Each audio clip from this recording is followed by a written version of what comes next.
Greetings, Sentinels fans. It's time again to look at lore. Today, we're going to look at our favorite ice-cold hero. Let's look at Ryan Frost, also known as Absolute Zero.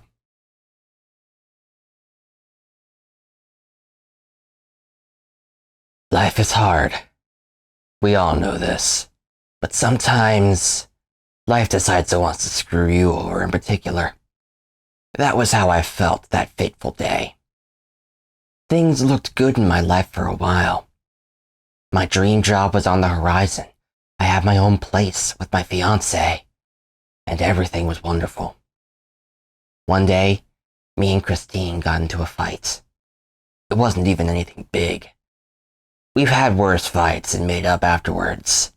But that day, when she left the house to take a drive and cool off, a drunk driver ran a red light, and just like that, Christine was gone. I broke. My life suddenly felt empty and meaningless. I retreated into myself. I searched for comfort in a bottle. The job I wanted came and went. I didn't care.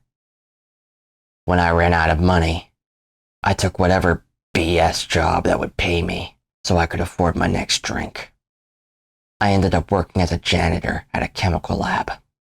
One day, I got soaked in the chemicals, which changed my body. Now I'm, well, this.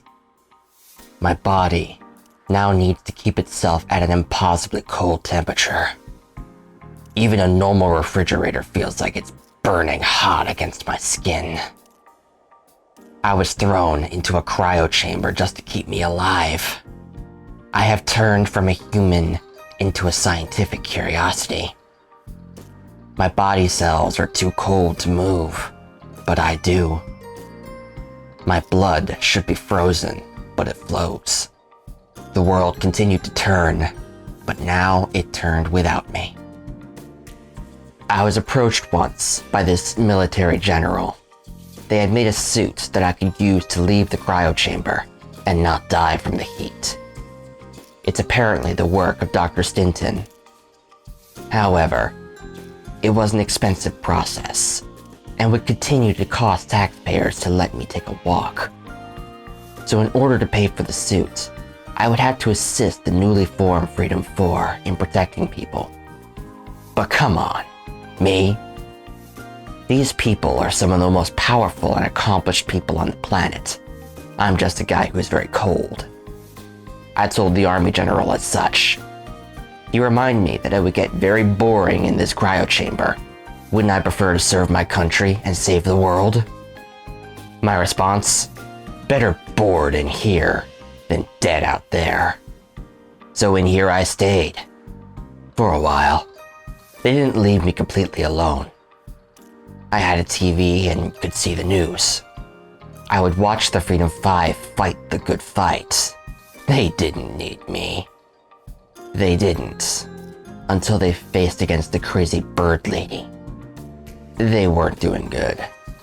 The doc, Miss Stinton, was being swarmed under an armada of birds. I think it was then that I decided to act. I got in the suit. And it was that time that I became the newest member of the team. We were the Freedom 5. But of course, I was the odd man out. We were the greatest heroes in the world, the champions of America. Legacy, latest in a long line of American heroes. Bunker, pilot of America's greatest personal weapon. Tachyon, miracle scientist and fastest woman alive. Wraith, guardian of Rook City. And then there's me, Absolute Zero, a guy who freezes things. I'm not some special person. Do I really belong here? I've had my loyalty tested a few times. I was approached by Citizen Dawn, who offered me a place in her kingdom. That one was easy. Sure, I may not belong here, but I certainly don't belong in her murderous cult. The time with Wager Master, though, was much harder. After a fight, my suit got broken, as it seems it always does, but it seemed my body didn't react to the air. There was no fire. Wager Master visited me, telling me that I had been lied to, that my body had began to recover. I no longer needed the suit. For the first time in years, I felt warm. Not cold, not hot. Warm. It was beautiful. But it was a lie. He has the power to temporarily shut off my condition. Wager Master was playing his own game, wanting me to turn on the 5. The 5, though, they have accepted me. To them, I was family. I won't betray them. I turned Wager Master into an ugly popsicle and continued on my way. Me and the doc would spend a lot of time together, as she works in the lab and I live in the lab. I often become her sounding board for her experiments and research. We both benefit. I learn something. She gets practice dumbing down her science so an idiot like me can understand it. She is always looking for ways to make my chamber feel more like home. Didn't take long for us to become friends. We went to shows and shared our favorite books. We even started a book club. Speaking of, I recommend The Book of the New Sun by Jane Wolfe. A grim yet beautiful 4-book story. And as time went on, my suit improved, but it was always getting compromised in combat. Getting smashed or switched off or getting taken over by obsessive space machines. Long story. But over time, I learned to work without the suit, work around its limitations, and fight through the pain to put the world on ice. The rest of the 5 can fight with ease. For me, every fight is a struggle. But I push through. I have the determination to get up even after I hit rock bottom. The world will continue to hit me, break me, destroy me, but in the end, I will endure. And one day, I found him. The guy who was driving the truck that ended one life and ruined another. I won't tell you his name. I walked in on him at his work.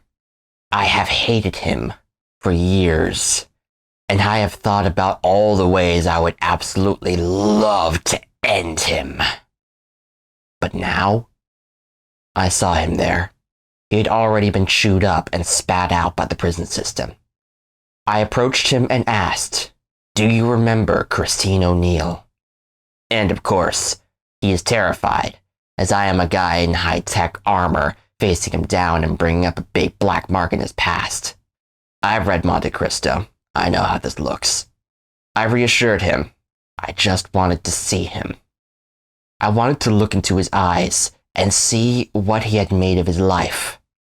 And despite the black mark, the life that he had ended, he was using his second chance. He got his job and was making ends meet. He endures. Life is precious. It is too precious to waste. I am happy he is making something of his life, however small it might be. Don't squander what you have, as you don't know how long you will have it. And then I left. I left behind my rage and desire for payback. I wonder how he's doing. And I have used everything I've learned to keep me going, even in the worst situations, even in the Oblivion conflict, even after our lowest point, when the Freedom Tower was atomized, we were able to get up, dust ourselves off, and go back to the fight. Granted, I might have had to remind the others that they are the greatest heroes in the world. Fighting against impossible odds is what we do. I know what rock bottom feels like, and no villain has ever, or can ever, bring me back to that point. And of course, that brings me here, teaching humanities to you kids at the Freedom Academy, where new heroes are brought up. Sure, the rest of the 5 can teach you how to hero, how to punch villains and save damsels. My job is to teach you why to hero. How do we do right? How do we cope with failure? And in the end, how do we make the world better? Ah, shoot. I got carried away, didn't I? Make sure you're in by 8 tomorrow. We begin our first readings then. Crystal, Tiago, Wraith wants to see you. Vanessa, I need to see you after class. Whew. A lot in that one. Ryan Frost has had a heck of a time. He has gotten the short end of the stick, and continues to in every fight. But his determination to keep going despite all that is inspiring. Even if he's very grouchy about everything. I do have a few things to bring up. First, Christine O'Neill was basically fridged. Do you think that was deliberate? Now, I'm not here to discuss the women in refrigerators trope. And there are many people much more qualified to talk about it than me. But it is kind of ironic that of all the characters to get hit with the trope, it's the Ice Guy's fiance that gets fridged. And Wraith's boyfriend, but mostly Absolute Zero's fiance.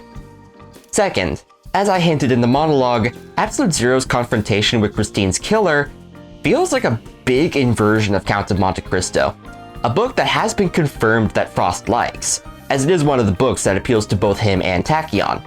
It is kind of telling that he came to forgive the guy, when in many other similar situations, especially in superhero stories, that's not always the case. And of course, Absolute Zero is one hero that is close to my heart, because he is an introverted person who is still loved and supported, and still shown as a caring individual, even if it takes a bit of effort to break the ice. He is probably my favorite depiction of a quiet, solitary, and good person, though not necessarily a friendly one. Basically, I see a lot of myself in him, though with very different mental issues. Anyways, I hope you have enjoyed this video. Take care, friends.